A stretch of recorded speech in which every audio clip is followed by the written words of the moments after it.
A world ruled by vampires, and people are willing to live with it. They admired Victoria. She was a purebred vampire.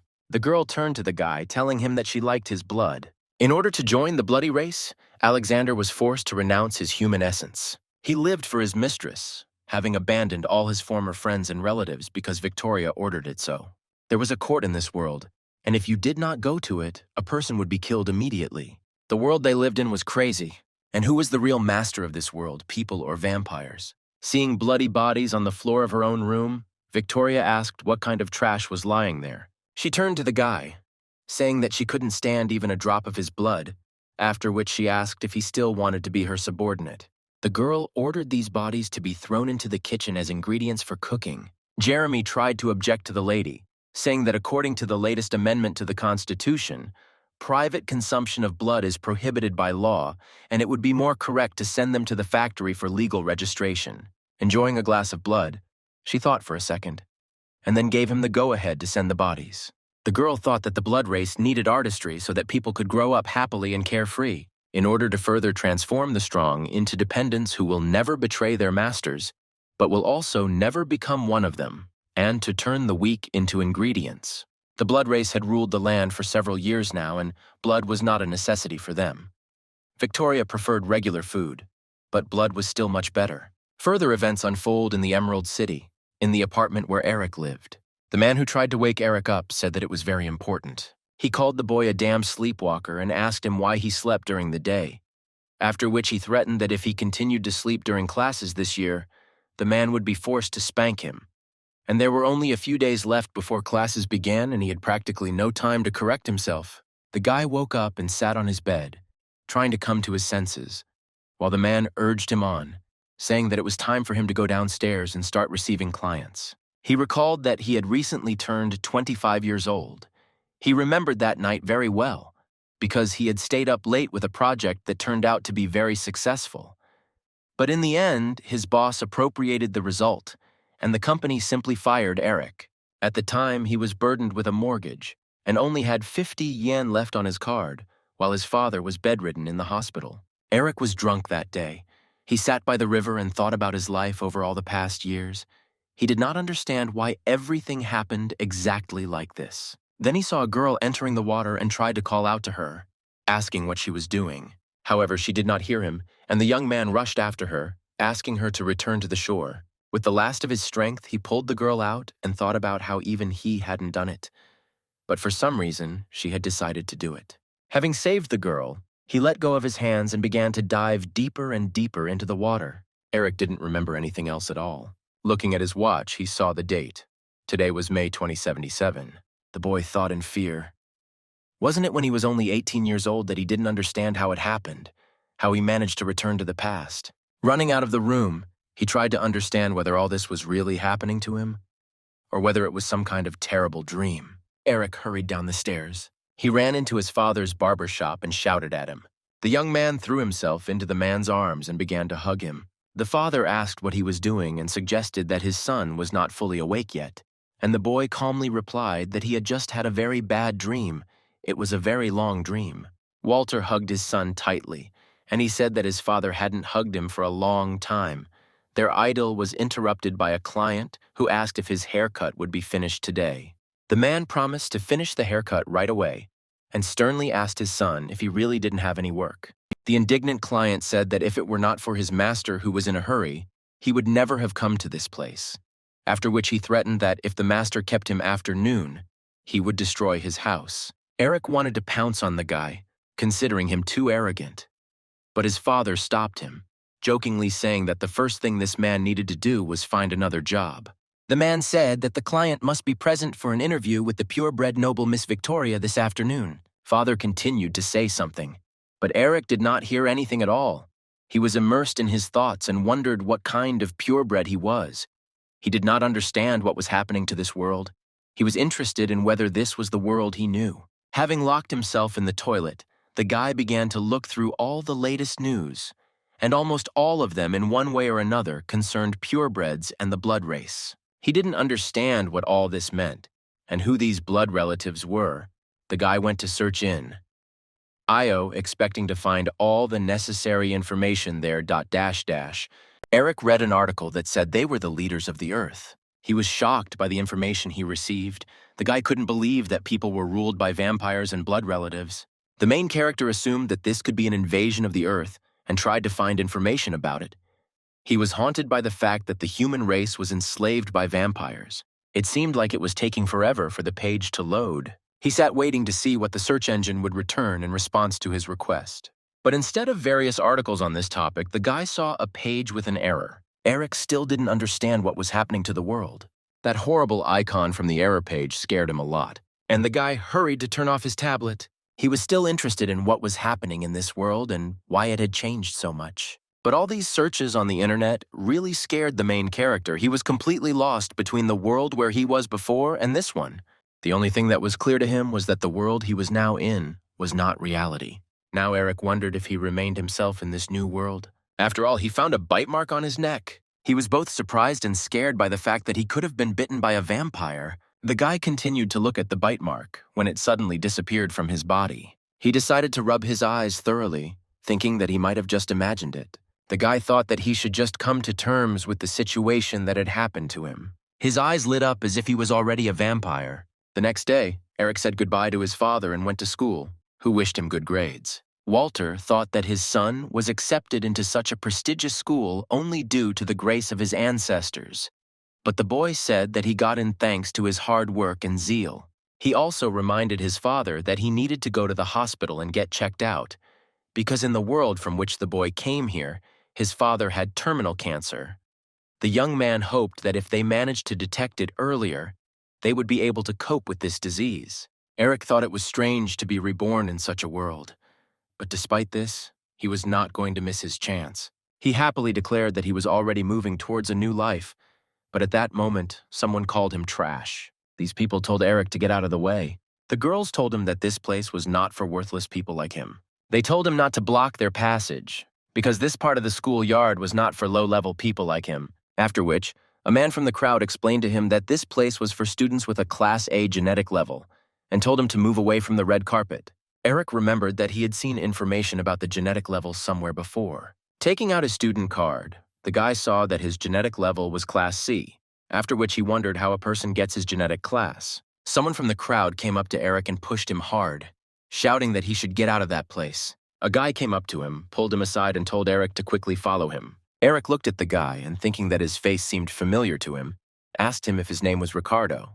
In his past life, Ricardo was his classmate. He was a bit of an introvert. At the time, Eric had a wild character. He was a rebel, no different from other outcasts. With Ricardo's rich background, he was not someone Eric could easily befriend. People called him the king of the mountain, and he believed that he really could do anything. He regularly skipped school, considering himself the most important person in the world. Later, society taught him about real life. During the most difficult period of his life, Eric swallowed his pride and sent a message to all his friends asking for help. He asked to borrow money. At that moment, he realized that he had considered them friends, but in reality, they were not. The only one who helped him in this situation was Ricardo. He sent Eric 5,000 and said that he should not give up, and then the guy would definitely succeed. After reading the sender's name, he could not understand who the money was from. At that time, he had already forgotten about the existence of this guy. Putting aside all thoughts of the past, Eric gave Ricardo a friendly hug and suggested they chat. He asked the guy why there were so many people there, and who all these people were meeting. Ricardo told his friend that this was the goddess Victoria. She came to the Emerald City in search of breeding cattle. Eric wondered why everyone wanted to be breeding stock. Was there any advantage to it? To which his friend assured him that of course there was. Ricardo told him that if he started breeding among vampires, he could change his blood type, extend his life, and even start using their techniques. The guy standing next to him said that the main thing is the kindness of this goddess.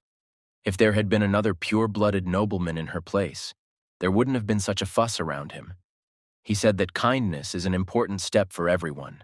This is a ceremony during which vampires pour their power and blood into the breeding generation, and only then can it be said that the kindness is complete. It is an extremely amazing, exciting, and fragrant experience for the person who receives the kindness. It is the most pleasant climax he has ever experienced. The guy continued by saying that Miss Victoria was very beautiful, and it would be strange if someone didn't want to become her tribe. Eric thought that for this he would still have to be bitten. And in the movies, they always say that vampires bite in order to drink all the blood, but he really didn't want that. Seeing the cars approaching, the crowd excitedly shouted that the goddess was already here. And now Victoria, in her stunning shoes, was already getting out of the car. This beautiful girl got out of the car and walked along the red carpet towards the crowd.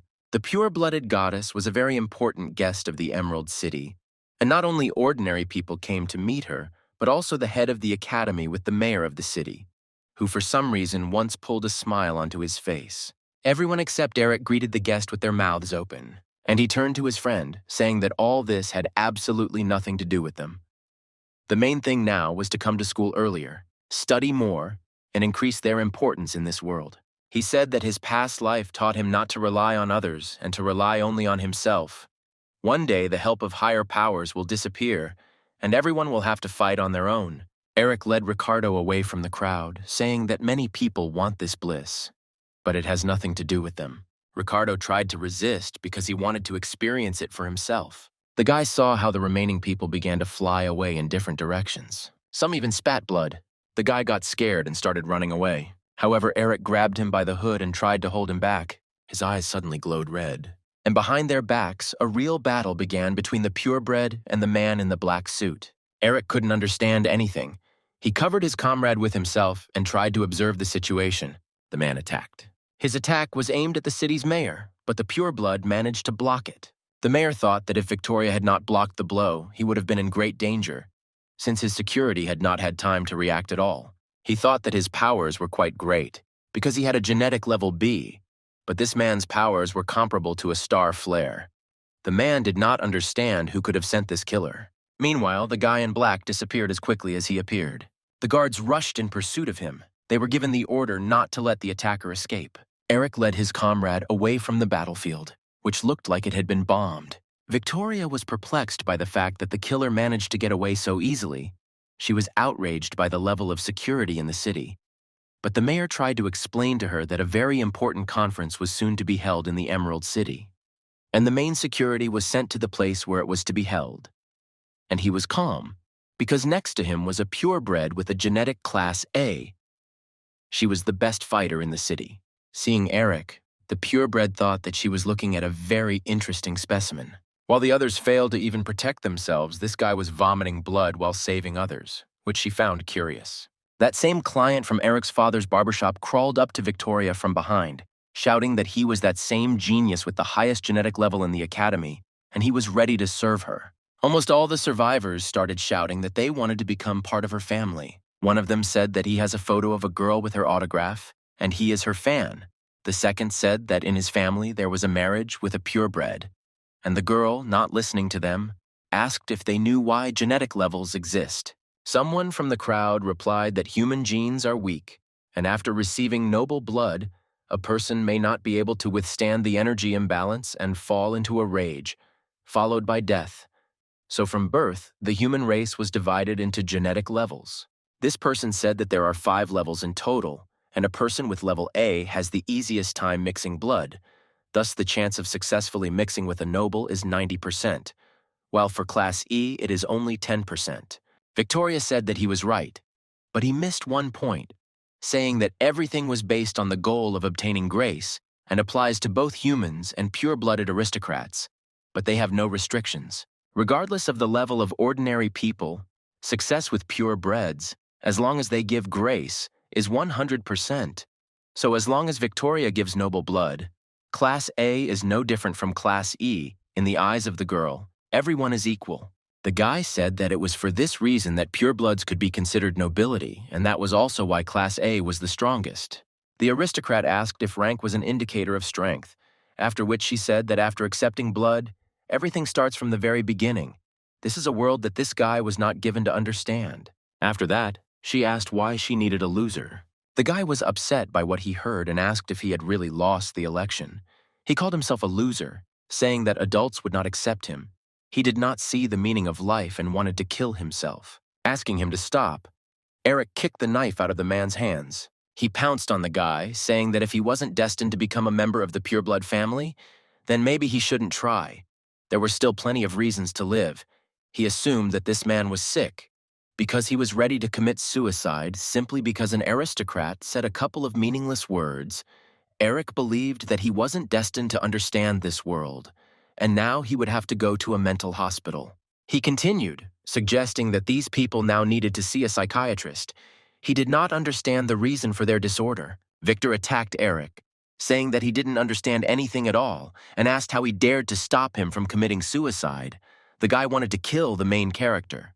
However, Eric easily repelled his attack and threw the guy aside so that he fell to the ground. Victoria was amazed by the strength and fearlessness of the main character. She walked up to Eric and used her finger to wipe the blood from the corners of his lips. After which, having tasted her finger, she said that it was delicious and invited the guy to her mansion in the evening because she wanted more. As she was leaving, she said that everyone in the square had a chance to get into her house. The second stage of the selection was supposed to take place today. Victoria promised that whoever passes by in the evening will stay the night. Looking at the guy, she said that she was already waiting for his screams. The mayor hastily announced that all those who had the right to go would meet in the evening at the city hall. All those who did not show up would be considered abstainers. Running away, he said that they should appreciate the chance that had been given to them, after which he hurried to the car, thinking that without a thoroughbred, he would be in danger. All the survivors were jubilant that they were given another chance. They were glad that there would be a retest. The crowd was shouting that they could all participate, and if everything was successful, they would be able to become slaves. And Eric did not understand what these people meant. He thought about sexual harassment from this woman. Ricardo was confused. He didn't understand if he could also go for a retest, because he only survived because Eric saved him. The head of the university said that of course he could go too. The guy turned to him, calling him Dad, after which she realized that he said it out loud and fell silent. Eric thought that the head of the university and his friend were similar in appearance, so it was possible that they were relatives. Eric's father ordered the wounded to be taken to the hospital, after which he asked the boys to follow him, saying that he needed to tell them something. They gathered in the conference room. As a retest was to take place, the head of the university needed to record everything. He asked everyone to come up to him in turn and sign the papers. Eric was surprised that he would have to sign something and wanted someone to tell him what the test would involve. Participants had to sign a paper stating that they were responsible for their own lives. He was scared for his own life and thought that he didn't have to sign this paper at all. The boy approached the director and asked if he could refuse. However, he said that it was too late to do this. He said that the pureblood had already seen and even invited him. If the guy left, it would mean that he had violated the order. The guy was surprised that it was so serious that it could have consequences. The man aggressively told him that he could disobey the order, but in that case, 3 generations of his family would be sent to a pioneer camp to serve in the army. But since his family was genetically weak and would not be able to serve, they would be forced to work in an underground factory. The boy felt a cold chill at the thought of 3 generations being forced to serve in the army or do hard labor. The man said that he had already signed the paper, and if Eric had enough courage, he should come to arrange a face-to-face competition. He said that the winner would become a slave, but if the guy lost, all his chances would die. After which he left, and only the head of the university and 2 friends remained in the room. Ricardo asked his father if he should sign the document, and his father asked him in return, asking if the boy wanted to become a member of the family. To this, the guy responded by saying that he didn't know, because he was weak and didn't know how to fight. This young man, just like Eric, didn't want to go for retesting. The man looked away and repeated the same thing he had previously said to his son's friend. Eric asked Uncle Alexander if this testing was really that serious. The guy didn't understand why so many people wanted to go through such a difficult test. Did they all really want to die? The head of the university asked the guys to calm down and promised to explain everything to them. He said that blood-dependent people are a sign of power, and none of the residents can live up to their status. Purebloods are members of a noble family. They are the most honorable. These people have the right to direct their funds to various purposes such as the army, helping municipalities. They can even create their own army, and slaves are representatives of this blood. Eric did not understand how all this could be done. He believed that this was the job of the emperor of the country. Alexander was surprised that the grown-up boy still did not know that the world power is controlled by 7 courts. The imperial court, the division of power, the power of the blood itself, are directly connected with the world power. The noble blood they wanted to disobey is a member of the imperial court and the daughter of Baron Kolba, the chief holographer of the power of the province in which they live. Eric realized that this was a completely different world than the one he had lived in before. But he still wanted to study well, work hard, live a peaceful life with his wife and children, and take care of his father's health. Was it really all no longer his? Eric decided that if he couldn't refuse, he would just have to admit defeat tonight. However, the head of the university told him that he should not do this, since Miss wanted to watch the show. The guys were confused. They didn't understand what to do or what to do. The man said that the guys should show her everything she wants to see. Eric said that he and Ricardo would put on this show for her. And at the last moment, they would admit their defeat? Uncle Alexander liked this idea and approved this plan of action. Ricardo asked his father what would happen in the second stage, and he said that he did not know, because this was the first noblewoman in many years who was looking for slaves. She had already traveled to several cities and found only a couple of people. The head of the university said that Eric must show his fighting abilities, because if he succeeds, his son will return home alive. For this, he was ready to give the guy all the family savings. Scratching the back of his head, the boy told the man that he couldn't even defend himself, let alone fight. The man said that after joining the family, the boys would cease to exist in this world. Eric did not quite understand his words, and he asked again about their meaning. Alexander continued, saying that everything that is in them, all feelings and memories after this, will be forgotten. The guys will be as if blocked in a mirror and will never be able to return. From this moment on, only one thing will remain in their minds: their mistress. They will follow orders and live for her. Friends and family will have to be forgotten or even killed. Eric worriedly asked if they would still be people at that time, and the leader replied that they were already slaves. The guy decided for himself that he would never become a slave. He said that he was a man, a creature who would inherit his father's barbershop and would never become a slave. The guy thought that even after he appeared in this place, the world would remain the same. He could not even imagine that the world would change so much and become a place where the status of blood plays a decisive role. He just wanted to study and take care of his father, in other words. This man wanted to live an ordinary life. In the evening, when he came home to Victoria and sat in her room, Eric could not understand why everything turned out this way. The girl turned to him, calling him baby and saying that he could start now. The main character sat motionless and wanted to pretend to be a rock. However, the girl sneaked up behind him and said that she could not wait any longer. The aristocrat pushed him onto the bed and suggested they begin, and Eric screamed, asking her to wait. He asked her to stop and begged for help. The guy thought that he might as well die during the retest. All participants of the retesting gathered in the house of the purebred. The butler met them, and after greeting them, reminded them why they had all gathered in this place today. There are 58 contestants in total, but only 20 of them will be able to enter Miss Victoria to go through the next levels. Everyone who entered would do so with their talent. The man hoped that the contestants would put on a good show for Miss Victoria.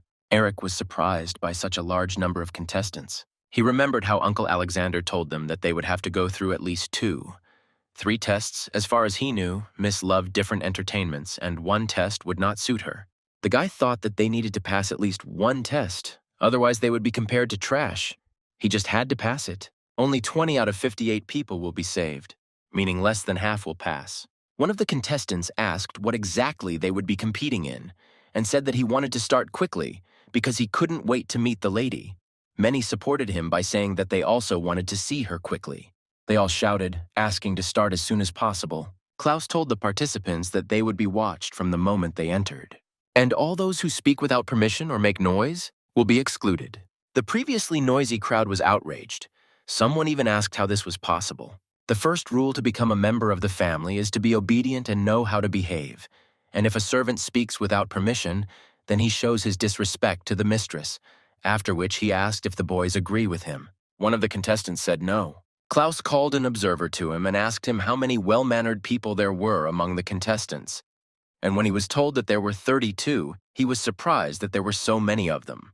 He said that this was too many and that only 26 people should remain before the coup was carried out, after which he suggested leaving only 6 participants next year, considering that in this case Miss Victoria would flinch less from pain. After which he said that only 5 contestants would be able to pass the retest, which meant that if a contestant won against one person, it did not mean that he had moved on. Almost all of them were happy to have the retest. Some stood and held back their emotions, thinking that the main thing was not to scream. After all that was said, the man announced that the second test was a fight without rules. It would last until only 5 people remained in the circle. Those who left its boundaries would not go further. Then he allowed them to speak.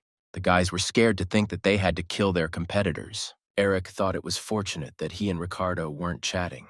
A knife flashed in the hands of one of the participants. He pierced his opponent's chest with it. Stefan calmly said that only 5 of them would go further, and even if they all just stood there, no one would have the strength left for further trials. He said that this is the easiest and fastest way to win. This guy told the others not to come near him if they wanted to survive, because he had to be in the last 5. He looked at everyone furiously and said that if anyone dared to approach him, he would kill everyone. The guys thought that this man was crazy and did not understand how he managed to bring a weapon with him. One of the contestants took out a machine gun and asked if anyone had any abilities. Everyone started to take out their weapons, and the girl asked Stefan if he really thought that he was the only one who came with a weapon. The girl said that as a result of the battle, only 5 people remained alive, and there were no more survivors. But suddenly she heard some sound behind her. Turning around, she realized that one of the contestants was trying to get up and shot him right in the head, after which she said that now there were probably no more living people besides them. Klaus announced that Miss Victoria was very pleased with their performance and that they were now on the team. The friends stood and looked at everything that was happening with bewilderment. Eric thought that these people were crazy. He considered them complete lunatics. One of the survivors asked the boy if he was a student, assuming so from his innocent look, and promised to teach him a lesson on how terrible society can be. And he asked the guy not to cry after that, and his friend laughed at these words. Ricardo thought that this was the end because they were watching him. However, his friend took him by the shoulder and calmly told him to calm down and not shake. He said that they had already gone through 1 round, and in the second they would simply admit their defeat and go back. Ricardo thought that they would simply admit defeat. His friend's words were spinning in his head. Klaus announced that the remaining 32 people will now begin the first round of the competition. The guys were scared because so many people died, and nothing had even started yet, and it was the simplest test. They thought whether the first round would be even tougher. The man announced that this time 20 people would go further, and these people would be able to enter Miss Victoria's room, after which he announced the beginning. The essence of the test was fishing. The guys were indignant. They asked if this was fishing. They doubted that it could be called fish. Klaus said that this is a hunt for both sides. Everyone was given fishing rods made of a special alloy that can withstand a ton, which is more than enough to pull out such a big guy. The main focus of this fishing was on the bait. It was necessary to spill a small amount of blood into a special compartment. These fish are gourmets and are attracted only by the most delicious blood. Those whose bait they do not respond to are eliminated automatically. But if the fish bites and the contestant cannot pull it out, then in that case he will become its food. These words frightened the heroes even more. After all the explanations, the man announced the start of the selection competition. The boys looked down at these creepy monsters and thought about how to catch them. Taking the fishing rod, Eric realized that it was very heavy. The fishing rod alone without the catch weighed a whole 45 kilograms, and with the monster fish it would weigh no less than 140. They saw how hard it was for one of the contestants to hold the fishing rod, and they thought about what enormous power he possessed. However, Lucy said that he was another drug addict and called him poor thing. Eric asked in surprise why she called him that. After which the girl explained that rapid muscle growth and bloodshot eyes are a sign that a person is taking drugs. She explained that thanks to this drink, the potential of the human body increases for a certain time, but it is very dangerous, because if you do not cope with this power, you can either die or go crazy. This guy spent a lot of money. However, until a person becomes a slave, he can do whatever he wants. After telling her story, she turned around and left, saying that she had a lot of work and told the guys to continue. The guys looked at everything that was happening around them and thought that only 20 people would be able to pass this test. But there were already those who managed to catch a fish, but there were also those who were eaten by the fish. Eric told his friend that they had to at least try to do it. They poured their blood in as bait, and they began to wait for the fish to bite. Eric was sure that no fish would be interested in his blood. He sat and watched the so-called float. The guy had already gotten the hang of holding such a heavy fishing rod, and then he realized that something was happening down below. The fish took his bait, contrary to all his expectations. The guy screamed in fear that he had been bitten. He struggled to hold on to his fishing rod. Eric almost fell down, but Ricardo rushed towards him and tried to hold his friend back. The main character asked his friend not to let him go and try to hold on. Ricardo screamed that Eric could do it and said that he would not let him go. Eric was confident that it would work. The guys managed to pull the loot up. The heroes were very happy that they managed to do this. But other fish began to jump out one after another and grabbed hold of their prey and began to pull it back down. Eric sighed heavily and said he had had enough. He was hanging on the rock again and was barely able to hold on to the fishing rod, but his friend still tried to help him and did not let go. Ricardo grabbed Eric's legs and, pushing with all his might against the floor, tried to pull his friend out with his loot. But there were too many fish, and their numbers continued to increase. But the heroes did not give up and tried to pull them out with their last strength. The guys were so exhausted that they were ready to let go of their catch. However, Eric said that if he doesn't pull himself together now, he might not have that chance. It was as if he felt a sudden strength appear within him, and with a cry he pulled the fishing rod. He grabbed her with great force and pulled as hard as he could, and it worked. Victoria watched what was happening over a glass of blood. She said it was pretty good for such a little guy to be able to hook her. Licking her lips, the girl thought that she really wanted to eat him. Everyone turned around, seeing the friend's huge catch, because no one could have imagined that they would be able to catch even one fish. And the heroes fell to the ground without strength. They didn't care about the reaction of the other participants. The contestants couldn't believe that these guys caught so much. One of them said that this guy was cool because he managed to catch so many fish at once. He walked up to one of the fish and started to lift it, saying how heavy it was. But Eric, lying on the ground, told him to put it back and move away. Everyone who came up looked angrily at the guy, and he rose from the ground and repeated his demand. But they smiled, saying that he had caught all the fish, and now they would only be able to go further if he shared with them, since he had enough to go further. Ricardo stood up for his friend, saying that he had caught everything himself and that they just wanted to rob him. Eric, trying to stay on his feet, said that this was true and that they were trying to rob him, and the only reason they don't do it is because they are unsure whether they can defeat him and whether it is legal to rob other players according to the rules of the game. And they also don't understand whether they are allowed to kill at this stage. Then they turned to Mr. Butler and asked him to tell them about it in detail.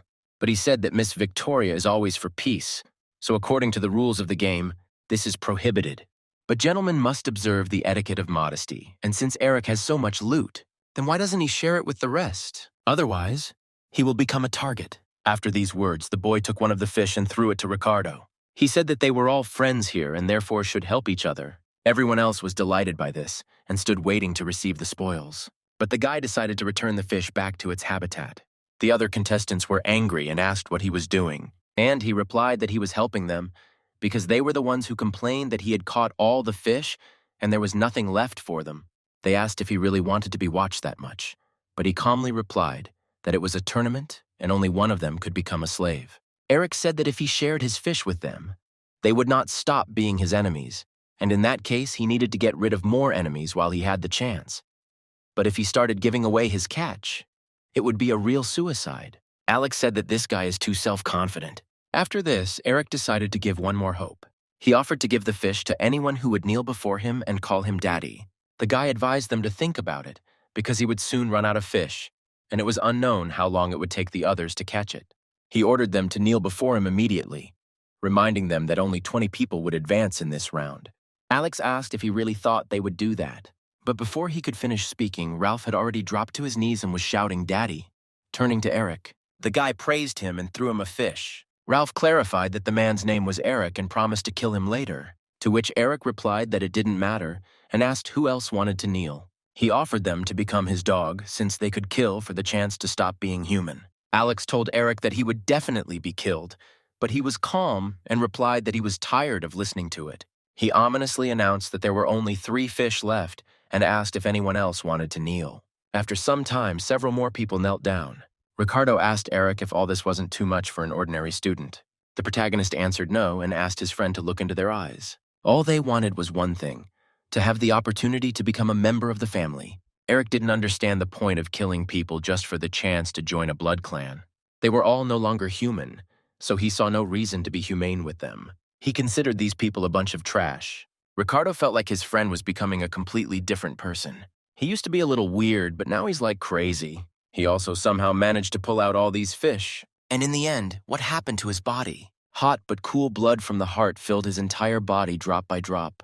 The boy couldn't control himself because of the trembling and tension. Eric wanted blood. He didn't understand how they could be so humiliated. but he couldn't bring himself to kill another. He thought that they were a useless bunch of bastards. He felt sorry that there was no blood. He tore a piece of meat out of one of the fish. Everyone was shocked by this and did not understand what he was going to do next. And the guy began to eat this meat. One of the contestants said that he was definitely crazy. He thought that if they didn't do anything, this guy would kill himself at this rate. The butler reported that there was still a little time left to catch the fish. He thought that they were all a bunch of idiots, since they hadn't noticed anything yet. Eric continued to eat raw fish and thought that it was a great thing. He thought that the test would not end soon, and fish was the only source of energy in this place. This fish has the effect of stimulating potential. An ordinary person can increase his strength several times just by eating this fish. He found it funny that all these people didn't know her value. Eric turned to his friend and said that it was very tasty and he should definitely try it. The guy thought that if his friend was doing all this out of instinct, then it wasn't that scary.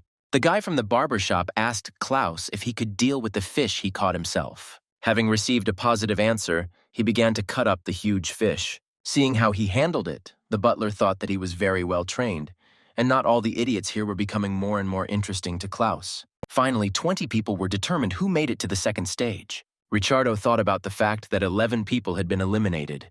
He felt sorry that so many people had died.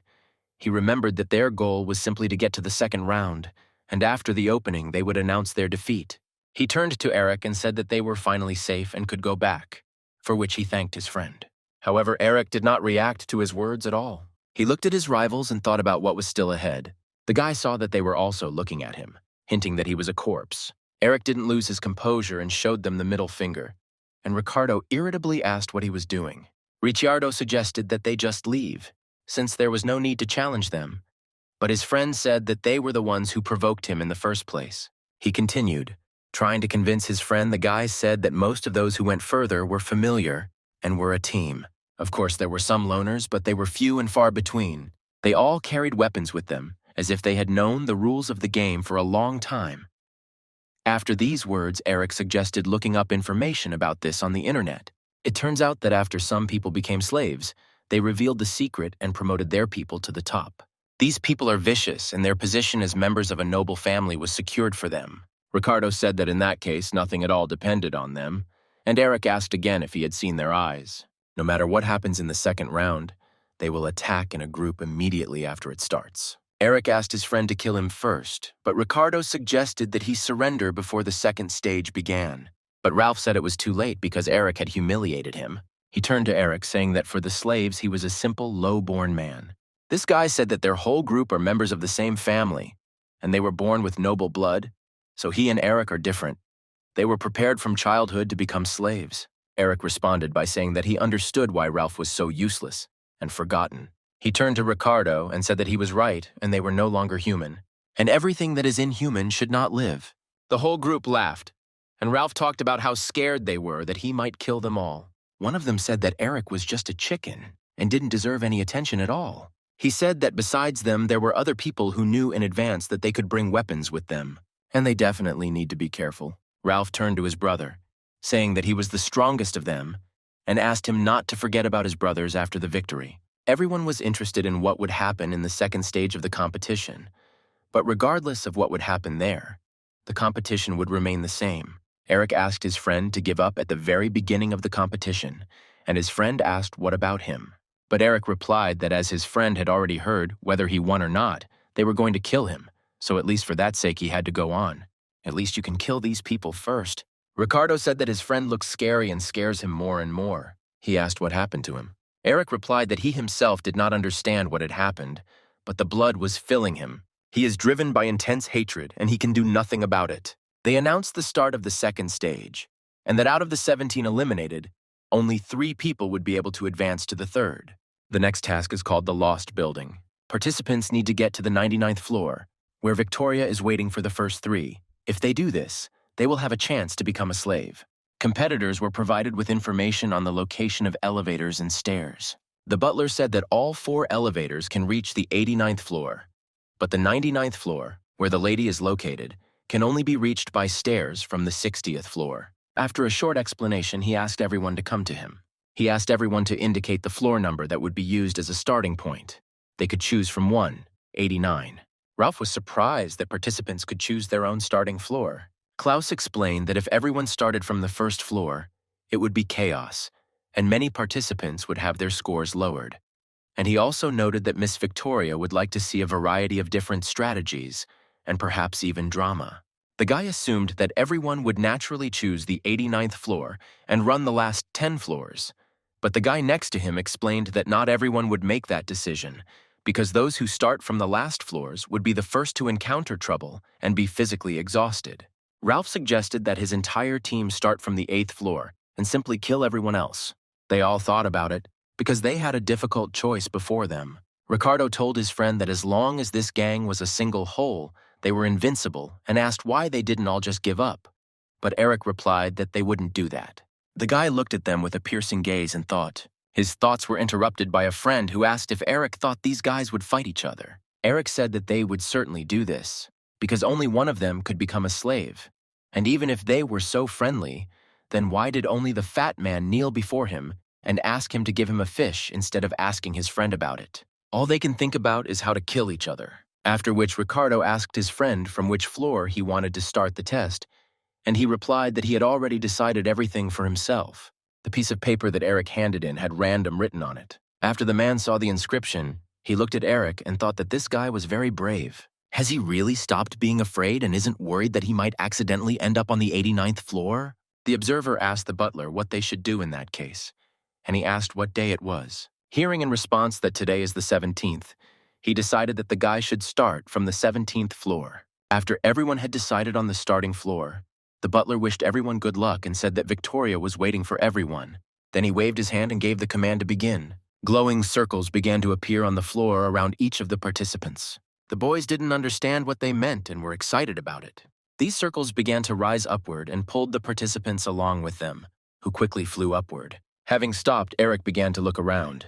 The guy saw the number 17 on the wall, which meant that he was on the 17th floor. He realized that this was how they were being moved to the starting floor. Coming out onto the stairwell, Eric looked around and concluded that it was temporarily safe. However, someone's image began to appear from the darkness. Eric listened and realized that there was someone there. The guy was worried about it. He began to look around again and listen to all the sounds. The guy saw a man preparing to attack him, but Eric deftly dodged and he only dispersed the air with his blow. The guy rushed away from him up the stairs. However, this man, without lagging behind, hurried after him. He was furious and swung the fire extinguisher at the protagonist again. Eric kicked the man, knocking the weapon he was trying to kill the boy with out of his hands. The man lost his footing due to the impact and flew down the stairs. The guy picked up a fire extinguisher and decided to throw it at the attacker, but he shouted at Eric, asking him to stop. He begged for mercy, saying that he surrendered. The man realized all his mistakes. The main character stopped and thought that now his life was saved. The man sat and looked at Eric. He did not understand what had happened to him. Thanks to various trainings, his body was in excellent shape, and he was confident that he would be able to defeat even the coach. However, after this guy hit him, he felt that his tendons were destroyed, just in case. Taking a fire extinguisher with him, the guy headed up the stairs and reached the 19th floor. He walked and thought about the important information he had received from that man. Their team consists of 10 people, divided into 5 groups. 3 of them managed to climb to the 89th floor, but they got stuck on the main road. The rest are on the 20th, 40th, 60th, 80th floor, and do not let the others through. Eric reached the 20th floor and thought that according to his intelligence, this place should have been guarded. The guy jumped out onto the stairwell holding a fire extinguisher in front of him. Looking around, he realized that it was empty. He thought that the so-called group was useless. Eric dreamed of becoming the only slave, not giving up and not leaving the game. That's why he made a random choice. The guy wanted to make everyone treat him with caution, despite the fact that he was the most ordinary person. Thanks to the adrenaline, he could rush forward right now, destroying everyone in his path. He immediately continued his way up the stairs. However, the guy felt a severe headache. It felt like everything inside was being twisted. The guy noticed that veins began to appear on his body. He did not understand what had happened to him. Then changes happened to his eyes. He was scared. His pupils glowed red. Taking advantage of the fact that Eric was distracted, another participant jumped on him from above. His eyes were also glowing red. While in flight, the attacker thought that everything was ready. Thanks to his hypnosis, Eric's performance had decreased, He was glad that he finally had the opportunity to control the minds of the entire audience. He had enough subordinates to go up to the top floor, where he could finally meet Miss Victoria. When he landed, he grabbed the main character by the shoulders, and he told him, without turning around, to take a deep breath, closing his eyes, and then carefully open them. He gave the command to open his eyes. However, Eric turned around, grabbing the hypnotist by the throat. The guy assumed that he was like this because the man had done something to him, but the attacker insisted that it was not his doing. The hypnotist did not understand why his hypnosis did not work, because this guy's rank could not be higher than his. However, Eric was sure that all this was the work of this man and demanded that he remove all the red from his eyes and the protruding veins from his body. But the guy continued to insist on his own, saying that hypnosis only suppresses strength, and that is precisely why it is now difficult for Eric to move. Cody reiterated that he had not done this and suggested that they form an alliance to climb to the top together. Eric grabbed the hypnotist and wanted to bite him on the neck. He was scared of what he had done. The main character himself did not understand what he had done. The guy thought he was going crazy. He decided that he needed to escape from this place immediately. Eric rushed down the stairs and thought that he urgently needed to go outside. He felt that he needed to run home to his father. The guy stumbled and fell face down. Lying on the landing, it suddenly dawned on him that he should climb to the top and not go home. Rising to his feet, the boy looked up and realized that he was terribly hungry. The butler was in the security room and was talking on the phone with the lady. He reported that they were observing all security measures. He assured the girl that the last cultivator raid was an accident and that the enemy's target was actually the major. After finishing the conversation, Klaus asked the observers how much time they had left and heard in response that almost everything was already finished. Everything happened as they thought. No one managed to get past the 89th floor. Each of the participants valued their strength, but at the same time they were afraid that someone else would take first place. These people, relying on intelligence, luck, and strength, try to remain calm and leave without explanation. They betray their friends and encourage the weak to kill absolutely everyone. There are players who put achieving the goal first, but they do not rely on their strength to achieve a pleasant result. It is this tenacity that impresses Miss Victoria. Klaus was interested in where Eric was.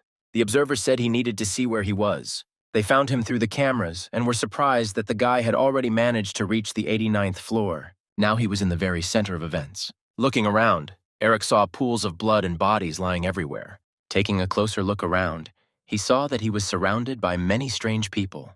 They started attacking him. Despite this, the guy confidently walked towards his goal.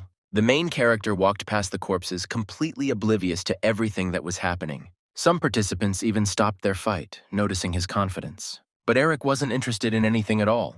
He knew that he needed to get to the 99th floor. Nicholas turned to him and asked if he was looking for death, because only one person would rise to the top, and it had to be him. Vicky yelled at Eric that he had to be careful because the contestant's knife was poisoned. Eric dodged the blow very quickly and skillfully. He grabbed the guy by the hand in which he was holding the knife. He twisted his arm and took the weapon away from the attacker. The boy licked the poisoned knife. Both participants looked at what was happening in surprise. They thought that Eric had gone crazy, licking the blood off the knife. The protagonist said that there was too little of it, and it was difficult for him to eat. He said it was very wonderful from above. Looking at the stairs, the guy said that he was already very close to victory. With burning wild eyes, he said that he was ready to eat. The guy really wanted to be next to a purebred.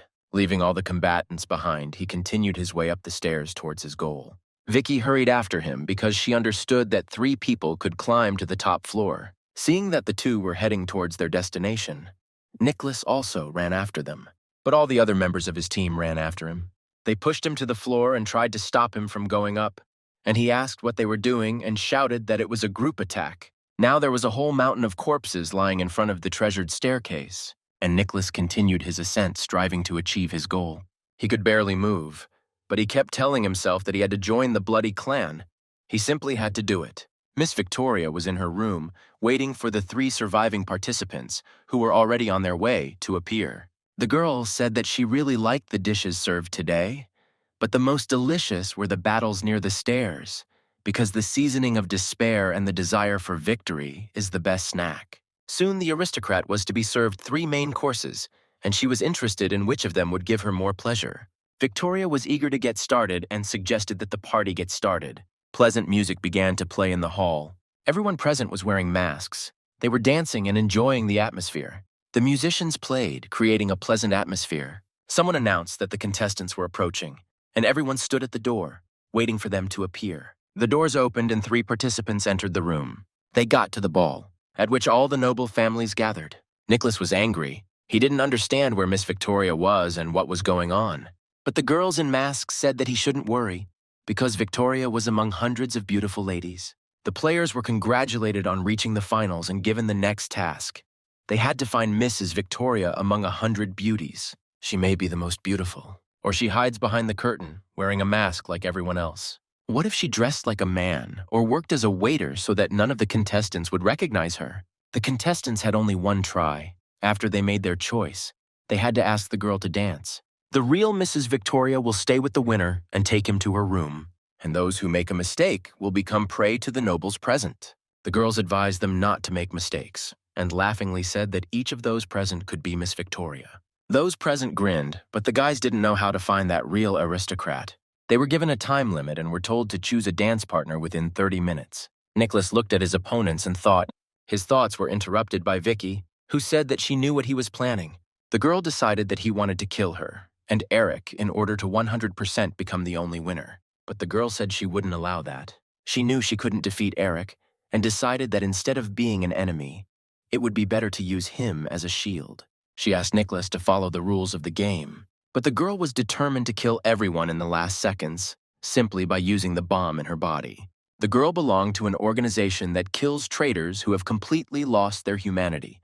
Human beings are controlled by the Blood Clan, and they are doomed long ago. But there is still a small group of people who will never betray moral principles. They firmly believe that one day everything will change and something will definitely happen.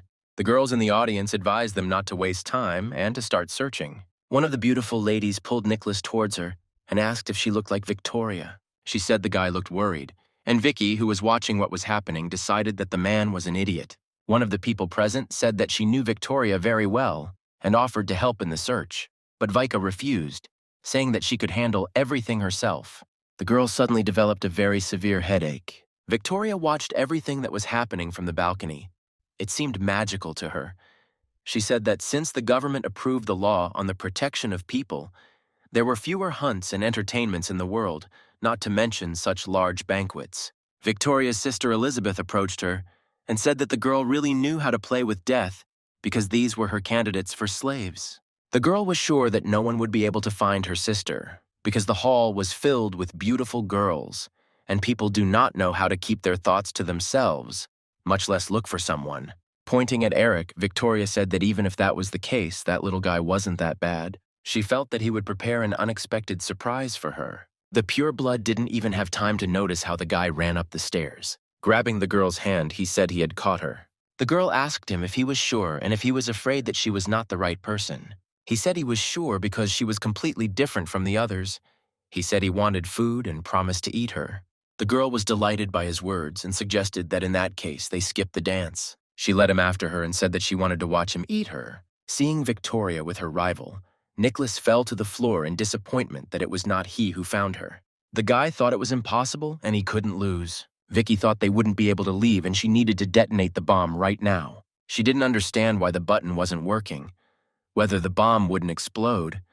But the girl who came up to her explained that this room controlled signals, and safety was paramount there. This girl said that it doesn't matter at all for what purpose Vika came there, but it's useless to resist them. Meanwhile, Victoria retired with Eric to her room. She said that she wanted to start right now, and the young man supported her. Miss told him that he would be the first to sleep on this bed. The girl said that after joining the clan, he would belong entirely to her, and of course would love her, after which she offered to become her toy. And then she will be the queen who can glorify him. Biting the guy on the neck, she thought about how nice it was. The taste of his blood seemed excellent to her. Victoria was ready to fall at any moment. She wanted to slowly enjoy this moment. The girl thought that after she took it for herself, they would definitely have the same scent. She was so happy at that moment. Eric interrupted her thoughts by asking if she was happy. She asked him a counter question, asking if he was interested in why the ceremony was not over yet, and without waiting for an answer, said that it was too early for that. The guy said he would finally taste her blood. He wanted to do it slowly, enjoying such an intimate process. Coming very close to his face, the girl asked if he hadn't wanted to eat her before. Eric asked the girl if she was sure she wasn't scared, after which he promised to eat her. He sank his fangs into her neck and began to drink blood. Victoria was outraged.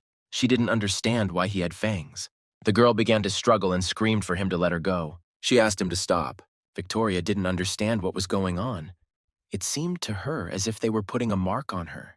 The girl did not understand how she could end up in the role of a victim. Because she was the mistress, she told the guy to get out of her room. However, he did not react to her orders at all. She kept asking him to stop and stop drinking her blood. It was some kind of madness. The girl suddenly changed her mind and asked him to continue. Eric didn't expect this turn of events. Out of the blue, the girl addressed him as a master and asked him to continue the ritual of blessing in relation to her, his servant Victoria. She bowed before him and continued to ask. Eric laughed and said that her blood cleared his head. He turned to Victoria and said that even though she was an ordinary purebred, he would accept her. Even though he would do it with great disdain, she was very grateful to the master for this and said that she had his mark on her and she would be a faithful servant of her master.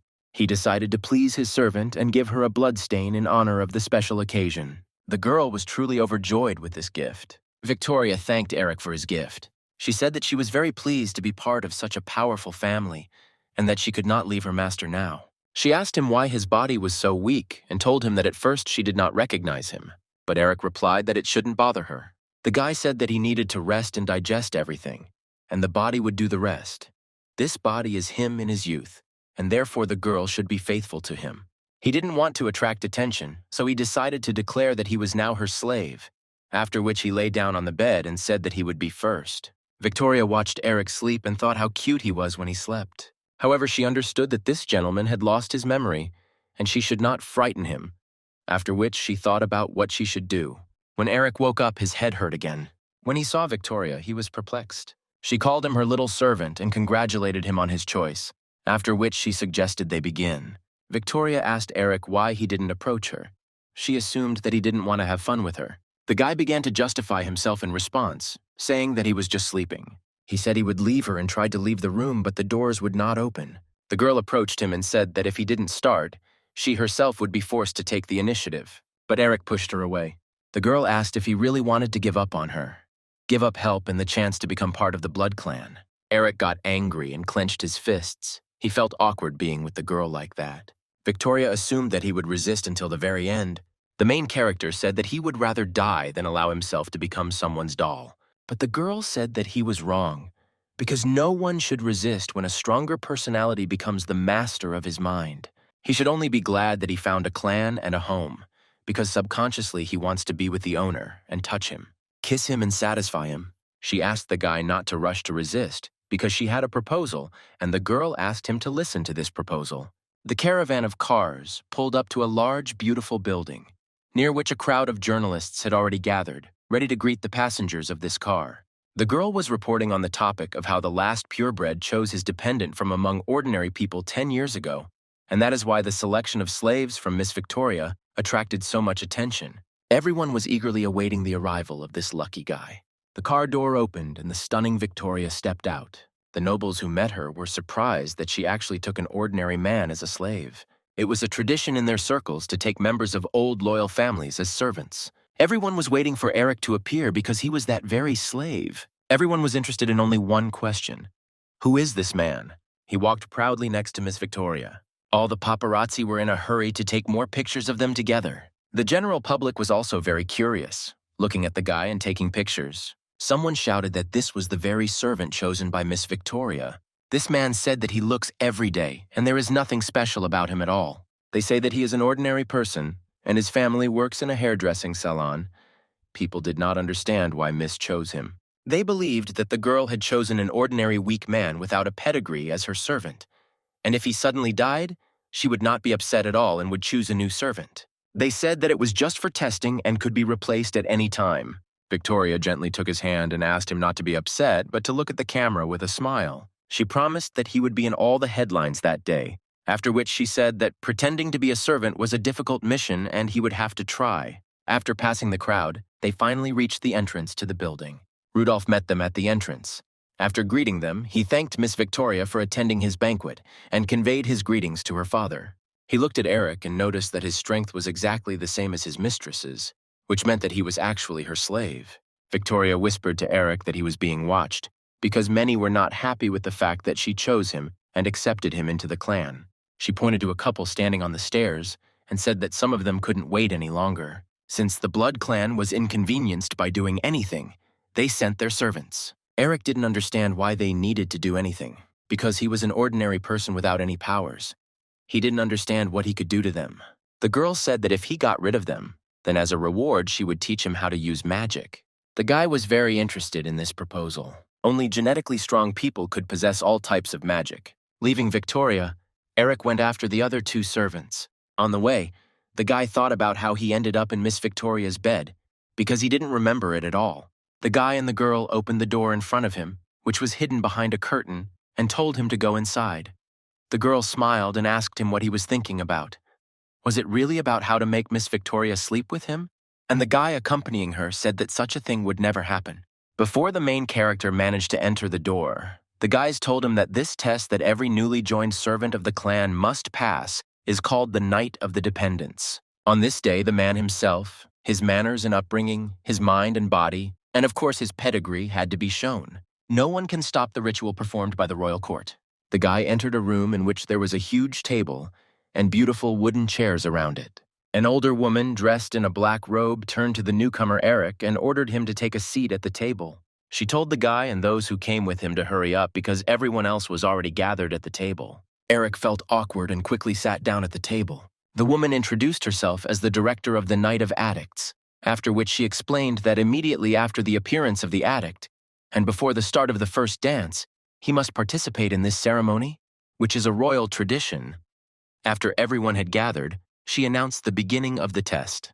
She ordered everyone to repeat after her, and then began to give a speech in which they addressed the merciful and independent king of the race, thanking him for the transformation of their flesh and blood, thanks to which they were able to evolve and survive. In gratitude, they bowed at his feet, asked him to take their blood, and for him to allow them to live their miserable lives. They believed that only His Majesty could make the world a better place. They said that his power was a huge gift for them, and everything lived only thanks to him. This group of people were grateful to the king, worshipped and served faithfully. Eric looked at all this with great surprise. He thought about what kind of ceremony this might involve and even got goosebumps all over his body. The principal announced Eric as today's new recruit, and she asked to serve him sacred food. The guy looked at the dish being served and didn't understand what it was. He wondered if he really needed to eat this. Looking around, the guy hoped that it was not human flesh. Eric took the utensils in his hands and began to cut the dish into small pieces. The guy with the utensils in his hands still hoped that this dish did not consist of human flesh. However, the waiter came over and took the plate right from under Eric's nose. He put down the dish that the boy had not had time to try in front of the director. The woman, looking serious, speared one of the pieces with her fork, and she began to eat it greedily. Eric didn't understand what was going on and why this dish was placed in front of him. Enjoying the taste of the dish, she said that these were 9-month-old, very tasty lambs. After the sample was taken, the woman suddenly stood up from her seat. Then she rang the bell and commanded the holy food to be used. The woman thanked the great king, the beginning of their lineage. Everyone gathered, raised their glasses, and thanked him for the kindness that had given them their family tree. The guy sitting next to Eric asked why he froze and told him to eat. He said that the drinks and meat at this banquet were of the highest quality, such as you can't try anywhere else. He was sorry that the rules have now been simplified and some kind of constitution was signed for the sake of human cattle. Eric was unpleasantly surprised by his neighbor's words, and he continued his monologue, saying that previously excellent meat, women's blood, and the flesh of babies were used. The guy sighed sadly, remembering that taste. He promised that when it was time to take the main character to a fun place so that he could try something he had never eaten, the guy said that Victoria had a good relationship with the head of his family, and since Eric was now a member of her family, although not everyone was happy about it, he now promised to be on his side. Stefan told a lot more, and in the end he said that as soon as everything was over, he would definitely take Eric to a certain place so that he could have a great time. He promised that under the supervision of a noble clan, Eric would learn about the world anew. Raising his glass and taking a sip, he promised that the main character would definitely get used to this taste. Eric felt awkward. He thought that this was not a night of addicts. It was more like a night of madness and insanity. It all looked like a carnival of human suffering. Wiping her lips after eating, The headmistress rang the bell again to get everyone's attention and said it was time for the next part. A small, defenseless girl was brought into the room. Everyone joyfully began to shout that there would be a sacrament today. Eric looked at this little girl and did not understand what this sacrament meant, because in front of them was a small child, and the guy did not understand what these people wanted to do with him. The woman snapped her fingers and said it was time to begin. The main character stood opposite the girl and did not understand what was required of him, just in case he decided to take a combat position. Looking around, the guy was in shock. He saw that everyone else except him and this girl were floating in the air. The director threw up her hands and spoke of a mystery, and Eric still didn't understand what was required of him. The baby finally got back on her feet. She looked at the hero with sadness in her eyes, and he looked at her and waited to see what would happen next. The little girl extended her hand towards him, but he still didn't understand what was happening. She took out a knife and slashed it across her wrist, after which the girl threw him on the floor, and her blood dripped next to him, collecting in a small puddle. The vampires watched what was happening with pleasure, and the girl came closer and extended both her hands to Eric. She offered him some food, while tears streamed down her cheeks, and the blood continued to drip onto the floor and collect in small puddles. The director asked menacingly what the guy was waiting for and ordered him to finish the ceremony quickly. One of the vampires said that the guy was simply too cowardly to do it. But the Night of the Dependents is held precisely to help the servants realize that they are no longer human. The woman threatened him by saying that if the guy couldn't complete the ceremony, he would not become addicted, and in that case, he would have to replace her, becoming the next victim. Eric was very scared when he heard that he could be the next victim. He turned to those present and asked if he understood correctly that when joining a clan, a person ceases to treat people, after which he asked if they wanted to drink blood. But one of the vampires present said that in their clan, the higher the rank, the less often blood is found and people are the main food. The woman told him that he shouldn't think that by becoming dependent, he could get rid of his rank. According to the laws of the blood clan, only the strongest are at the top of the food chain. Eric said that he realized that people are not obliged to give their blood to vampires, and by becoming slaves, they become food for the blood clan.